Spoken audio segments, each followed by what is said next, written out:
घर्षण मात्र से अपनी भावनाओं की भेज रहा है। 4 बोतल वोट का काम मेरा रोज का ने भारत का भविष्य तबाह कर रखा है।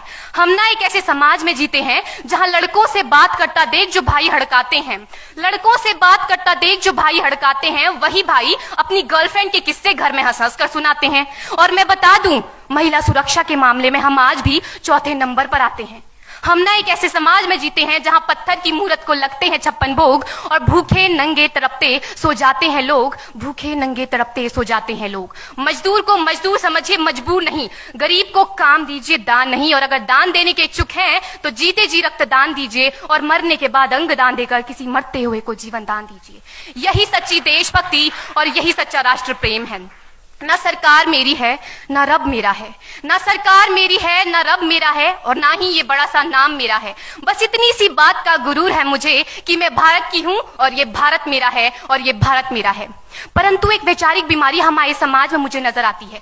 कहा जाता है हम दुनिया के सबसे बड़े लोकतंत्र हैं, जहां हिंदू पैदा होते हैं, मुस्लिम, सिख और ईसाई भी पैदा होते हैं, लेकिन बदकिस्मती है अब इंसान पैदा नहीं होते। और मेरे विचारों में ना हिंदू की जरूरत है ना मुसलमान की जरूरत है। राष्ट्र निर्माण के लिए केवल अच्छे इंसान की जरूरत है, केवल अच्छे इंसान की जरूरत है। जरा सोच कर देखिए, ये पेड़ पौधे और शाखाएं भी परेशान हो जाएं अगर परिंदे भी हिंदू और मुसलमान हो जाएं। एक शैक्षणिक बीमारी भी हमारे समाज में मुझे नजर आती है, और बड़े ही आश्चर्य की बात है, जिस देश ने पूरी दुनिया को तक्षशिला और नालंदा देकर के विश्वविद्यालय शिक्षा की बुनियाद रखी, आज विश्व के 100 सर्वश्रेष्ठ विश्वविद्यालयों में हमारा एक भी विश्वविद्यालय खड़ा नहीं हो पाता। जहां एक और हमारे पास IIT, IIM और NIT जैसे शिक्षण संस्थान हैं, तो वहीं दूसरी ओर इस देश के गरीबों को बेरोजगारी की जमात में खड़ा करने के लिए उनके हाथ में सर्व शिक्षा अभियान का झुंझुना पकड़ा दिया जाता है। और मैं बता दूं, इस शैक्षणिक बीमारी का केवल एक कारण वो ये कि हमारे देश की शिक्षा नीति केवल 2 तरह के लोगों के लिए बनती है। पहले वो जो विद्वान हैं और दूसरे वो जो धनवान हैं। इसी तरह की कई गजब की बीमारियां हैं, और इन बीमारियों की जो जड़ है ना, वो हमारा अंधविश्वास। और मेरे विचारों में जब तक इस देश का युवा अपनी सफलता के लिए मंदिरों में जा जाकर नारियल फोड़ फोड़ कर भगवान को रिश्वत लगाता रहेगा, हमारे समाज का शिक्षित वर्ग ही बिल्ली के रास्ता काटने पर खड़े हो जाना, अपने धर्म अपनी जाति को ऊंचा मानकर दूसरों के धर्म की अवहेलना करता रहेगा, तब तक ना तो इस देश से अंधविश्वास खत्म होगा और ना ही हमारा राष्ट्र निर्माण संभव होगा। हमारी संस्कृति, हमारी सभ्यता को दुनिया ने शीश नवाया है, तो क्यों आस्था के नाम पर हमने अंधविश्वास फैलाया है? मेरे विचारों में हमारा राष्ट्र निर्माण तब संभव होगा जब इस देश में महिलाओं की पूजा नहीं, उनकी इज्जत की जाएगी। राष्ट्र निर्माण तब संभव होगा जब हम जाति का आरक्षण नहीं बल्कि सामाजिक सशक्तिकरण पर बात करेंगे।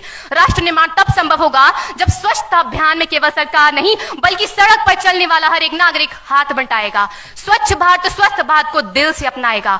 असल मायने में हमारा राष्ट्र निर्माण तब संभव होगा जब एक गरीब बच्चा मध्याह्न भोजन के नहीं बल्कि ज्ञान अर्जन के लिए सरकारी स्कूल की चौखट पर कदम रखेगा। और हमारा राष्ट्र निर्माण तब तक संभव नहीं होगा जब तक एक नागरिक नैतिक रूप से सटीन, चारित्रिक रूप से भ्रष्ट, मानसिक रूप से दिवालिया, धार्मिक रूप से अंधा, राजनीतिक रूप से गंदा, स्वैच्छिक मान मूल्यों के आंकड़ों में जिन्न शिन्न पैपंदमयी अखंड भारत को खंड खंड करता रहेगा। तब तक हमारा राष्ट्र निर्माण संभव नहीं होगा। बड़ी बड़ी बातें नहीं, छोटी छोटी कोशिशें करनी होगी, क्योंकि ठोकर हमें पहाड़ से नहीं पत्थरों से लगा करती है। I being an Indian, I being a student, I being a symbol daughter of this motherland feel proud to be an Indian। और मैं सैल्यूट करना चाहूंगी सरहद पर दिन रात हमारी रक्षा के लिए खड़े हर उस जवान को, इस देश की पुलिस, प्रशासन और किसान को, और इस देश के हर उस व्यक्ति को जो अपना काम पूरी ईमानदारी, पूरी मेहनत और पूरी लगन से करते हैं, जिनके बिना राष्ट्र निर्माण की कल्पना करना भी असंभव सा लगता है। और आज इस मंच पर पूरी जिम्मेदारी के साथ मैं भारत की बेटी ये कहती हूं कि हमारा राष्ट्र निर्माण तब संभव होगा जब हम सभी, मैं, आप, हम सब मिलकर प्रयास करेंगे, क्योंकि हमारे देश की जिम्मेदारी नहीं है हमें आगे ले जाने की, हमारी जिम्मेदारी है अपने देश को आगे ले जाने की, अपने राष्ट्र को आगे ले जाने की, अपने वतन को आगे ले जाने की। तो अंत में मैं बस यही कहना चाहूंगी, मेरा हिंदुस्तान महान था, महान है, महान रहेगा। मेरा हिंदुस्तान महान था, महान है, महान रहेगा। होगा हौसला सबके दिलों में बुलंद तो एक दिन पाकिस्तान भी जय हिंद कहेगा। पाकिस्तान ही क्यों, सारा जहान जय हिंद कहेगा, क्योंकि सारे जहां से अच्छा हिंदुस्तान हमारा, सारे जहां से अच्छा हिंदुस्तान हमारा, हम बुलबुलें हैं इसकी, ये गुलिस्तान हमारा, ये गुलिस्तान हमारा। जय हिंद, वंदे मातरम।